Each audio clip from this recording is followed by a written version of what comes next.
Who next? Who next? Who next? All right, y'all, what's going on? It's Combo Breaker 99. I am back with another Who's Next. All right, y'all, back with this special Who's Next for none other than Amanda Ebos. That's right, got to do a Who's Next for Amanda Ebos, but these aren't the opponents I picked for because I myself thought they were going to reschedule the Tracy Cortez fight, and I think a lot of people felt that way. They were thinking that, they were going to reschedule Tracy Cortez and Ebos for, maybe in the spring or like March. But speaking of March, they are looking to bring Ebos back in March, but she has three other opponents now that they got lined up for, which we're going to talk about here in a minute, according to WMMA Rankings. Shout out to WMMA Rankings for posting this up. But as y'all know, 2 weekends ago now, Tracy Cortez and Amanda Ebos were set to square off. But unfortunately, Tracy Cortez had to pull out due to medical issues, personal medical issues, which I understand if she wanted to just keep that on lock, But that just left Amanda Ebos high and dry without an opponent, and they couldn't reschedule her, even in later December, they just had to push it back even for her, right? So, I kind of felt bad for Amanda Ebos. So I was like, man, she's really trying to step up her game at 125. She wants to take on the best, but now we got to wait. But it looks like if we do wait, they're going to try to set her up with some big, dangerous, credible opponents. Maybe too big, but, just a second. I'm going to go over that here in a minute because I just wanted to say this too, man, because when I first read this article and I finished it, I said, they really are trying to push Amanda Ebos right now. They really are trying to push Amanda Ebos. And that's not a bad thing because Amanda Ebos brings a lot to the table. She's a dog. She has that heart. She's not afraid to call fighters out. She wants to build that experience by fighting the best fighters, right? So I can't knock that. She's definitely got that heart and that grit that the UFC needs right now in the flyweight division. And especially when you think about it, look, Valentina Shevchenko, she's not getting any younger. So the UFC, they're trying to look ahead. They're trying to push more marketable fighters in the division, more tough fighters that really want to build up and go for that challenge. And Amanda Ebos, she has that. She's young, gritty, and she's willing to fight. So they need somebody like that on the back burner. Whether or not you think she can beat Valentina, she'll be lined up just in case Valentina, suddenly wants to move up to 135 or retires, right? So they need that. They need that type of fighter. So that's why I can understand why they are trying to push her. I don't really think she's like this hype train either. I don't think they're really trying to overhype her. They're just really trying to reach out and get somebody, right? Because of, her attitude. But I really think it comes down to two things about Amanda Ebos. I think, it is the look and the marketability of her, that look and, the attitude that she has, very bubbly. The casual UFC fan can gravitate towards that. They like that in a woman. She doesn't really have that hard edge. She's not too cold. She's still like that woman that, a lot of these men like to look at, but at the same time, she can scrap, so they can get behind that, right? So that makes her marketable. And it also could be the willingness to fight. The UFC could just say, wow, this one here ain't, she ain't trying to hold herself back. She ain't trying to put it in the hands of the matchmaker. She really wants to get down and dirty, right? And she's calling Valentina out. Like last time when she said if she beats Katlyn Chookagian, she said, hey, I'll take Valentina on right now, or maybe take on one more fight and fight Valentina. So I was like, wow, maybe they're looking at that, or maybe they're looking at both things, because you put both together, the look and the ability to be marketable and the willingness to fight. That's exactly what the flyweight division needs right now, right? So looking at both of those things, that really pushes the UFC to say, hey, let's get her in there now. But these names, shoot, with these names they want to put her in, it might be too big of a push. So let me go ahead and pull up the article here, and we're going to read through, and I'm going to give you these names, all right? So this is the title of the article, if you want to pull it up. Amanda Ebos reportedly set to be booked for UFC 285 on March 4th. 3 potential opponents being considered, all right? So let's see. According to Sherdog, the UFC is not planning to rebook the Tracy Cortez fight. Instead, the organization is considering pitting Ebos against Viviane Araújo, Taila Santos, or in a rematch against Katlyn Chookagian. All right, let me say that again. They're going to put her against Viviane Araújo, Taila Santos, or in a rematch against Katlyn Chookagian. And my first reaction when I read that was, whoa, whoa, and whoa. Are they seriously thinking of pushing her that hard? I was like, wow. The number 2 and the number 3. Well, we saw how she looked against the number 3, but still, the number 2 and the number 7 in this case. I mean, the number 7, I could see that. But still, that's an 8-spot jump for Amanda Ebas. That's still crazy, right? That's still crazy. So when I saw that, I was just like, wow, they're really not thinking of making like one of these lower level fights for her just to kind of build her up. They must really see something in her that I don't. Because right now, I don't even consider Amanda Ebas like part of my quadruple threat. That's special. Santos, Manon, Blanchfield. Hell, Blanchfield could give her work right now. Blanchfield would be a big test for somebody like Amanda Ebas. But maybe they see something in her, man. Maybe they really do see something in her, like I said. So that's the names they're going to line up for. But real quick, let's go through the names. That's what we're here for this Who's Next for. So I'm going to just start with how they're ranked, and I'm going to just talk about them a little bit, which one's doable and which one I would like to see, since these are the 3 names lined up for 285. All right. So first up, the number 7, Viviane Araújo. As y'all know, Viviane Araújo, her last fight against Alexa Grasso, she was pretty much technically shut out. I felt like that was a good 50-50 fight. I thought it was going to be a good 50-50 fight, but it turned out that, somebody like Viviane Araújo was just not ready for that striking of somebody like Alexa Grasso. She got pieced up and just dismantled in that fight, just dismantled overall. And, going into the fight, Araújo is gifted. She's powerful. She's got the speed.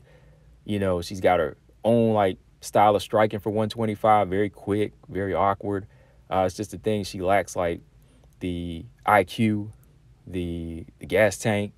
I know she has worked on the gas tank a little bit, her cardio, but still, still a little suspect. But her ground game and her wrestling are very effective. So when you look at those things, like the power, the accuracy of her jab, they could spell trouble for somebody like Amanda Ebas. They could really spell trouble for somebody like Amanda Ebas, because Amanda Ebas, she has a good jab. She has some okay striking, but she's very offensive. She's very reckless, too. She likes to come forward and just disrespect and push forward with combinations and just push her way in to try to get up, in your face, to try to get in your space and try to get that clinch and take you down, right? But she's got 2 things going against her. I don't know how strong she is, compared to somebody like Araújo, and I don't know if her chin can hold up if she eats one of them big shots or 1 or 2 of them shots, because Araújo can bang. I mean, she was able to rock Grasso 2 times in 1 round in their fight. Now, Grasso, she had her ability to recover, but I don't know if somebody like Amanda Ebas could withstand that type of power. And we know that somebody like Araújo is going to be looking for that shot. And it won't be hard to find against somebody like Ebas. Ebas doesn't have the boxing level of Alexa Grasso. So those big shots are there. Now, if the fight goes down to the ground as well, she might have trouble, because Alexa Grasso, she was able to show some skill level on the ground, but she didn't hang too much there because she knows Araújo is strong. And Ebas, her jiu-jitsu is good. She's a black belt. She's good off her back. But still, that kind of gets canceled out when you're facing like a big, physically strong fighter like Araújo, and she was able to handle somebody like Andrea Lee well, So when you look at this matchup, I'd say out of the other 2, it would be doable, but it's a little bit more dangerous than Chookagian whenever you look at how the styles match out. Chookagian may be rated higher, and she does have a win over Araújo, but styles make fights. The way Araújo fights and the way Ebas fights, that could spell knockout. That could spell knockout, because Ebas, she's in line for a right hand. She was cracked by Marina Rodriguez, Verna Jandiroba, Caitlin Chookagian. So somebody quick and awkward like Viviane Araújo, and doesn't really have to, head hunt. She doesn't really have to go out and look or set traps against somebody Ebas who's going to give it to her. That fight might be trouble. That fight might be trouble for Ebas. But at number 7, that might be the more logical one. It's just 8 spots up compared to the other 2 in the double digits, right? Which leads me to the number 3, Caitlin Chookagian. Now, this one here, it is a winnable fight, but it's dangerous if she wins. It really is dangerous if she wins, because we know that if she fights Chookagian again and she pulls out a close decision, that'll put her in line up to either fight maybe a Manon, maybe if Manon wants to, get a stay busy fight coming off her surgery, or it will really put her in the headlights of Tyler Santos, which is a name they already got on there, right? But it'll put her into that Shark Tank, even maybe a Jessica Andrade. If Jessica Andrade beats Lauren Murphy, they'll say, oh, okay, you beat Caitlin Chookagian. You back where you started. You wanted Chikagian? All right, we're going to give you one more fight. Here's Andrade. Here's Santos, right? So, yeah, her style might match up well with Chikagian. Like, physically, she held her own. She was strong. She was tossing Chikagian around in that fight. She was able to withstand some of her striking. She hit Chikagian back. You know, her striking worked as well. And her ground game was on point against her, right? She fought to a split decision loss, but it showed how tough she was and how she could hang with that style. But again, that's the style.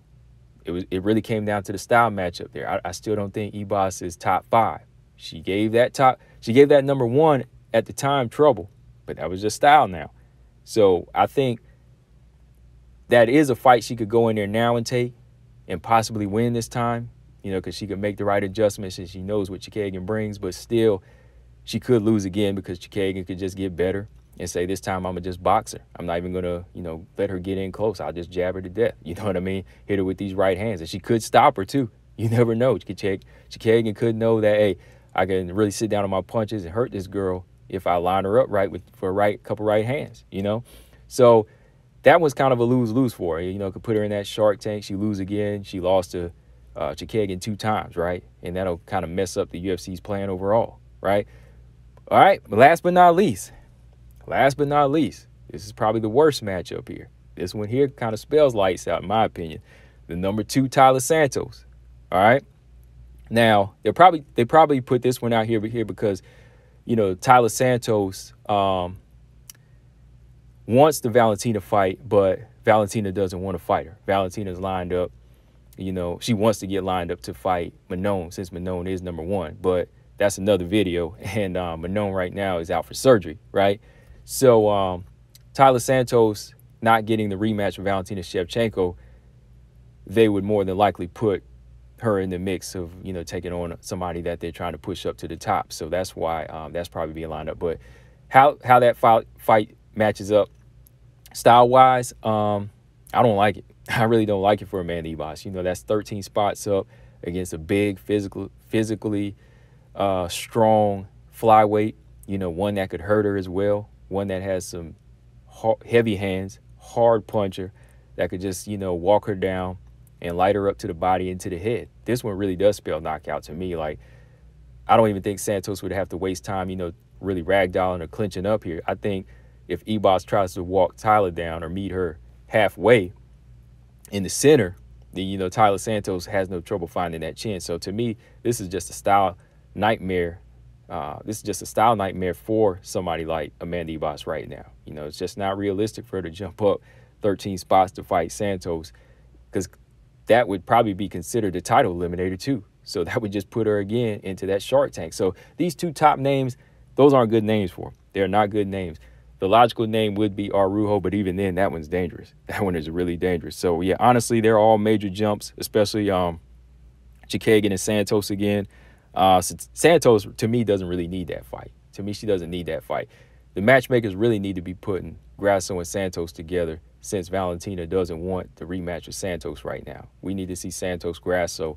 And if the champion wants to wait for Manon to get better, so be it, you know. But until then, somebody like Santos and Ibas, that matchup doesn't make sense. The logical fight would be Araujo, because she's number 7 out of these fights. But if you want my opinion, I think Ibas needs to be fighting Cynthia Calvillo, or rescheduled against Cortez.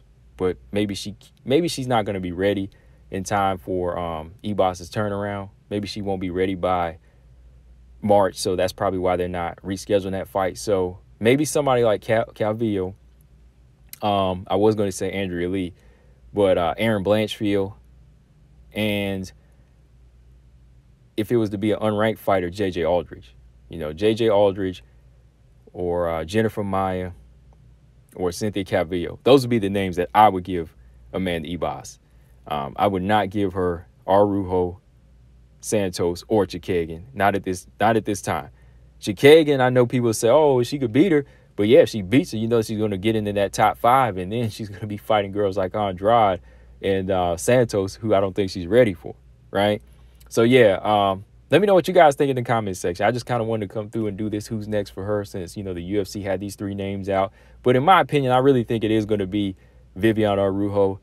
You know, they're not going to put her in that Shark Tank with them fighters. You know, nah, they're not going to take that chance. They don't want to mess it up like that. They don't want to mess this girl up. So they're going to put in Araujo. But even then, Viviane Araujo could spell knockout. She could really spell lights out. Let me know what y'all think, guys. Combo Breaker 99. I'm out. Subscribe. Peace.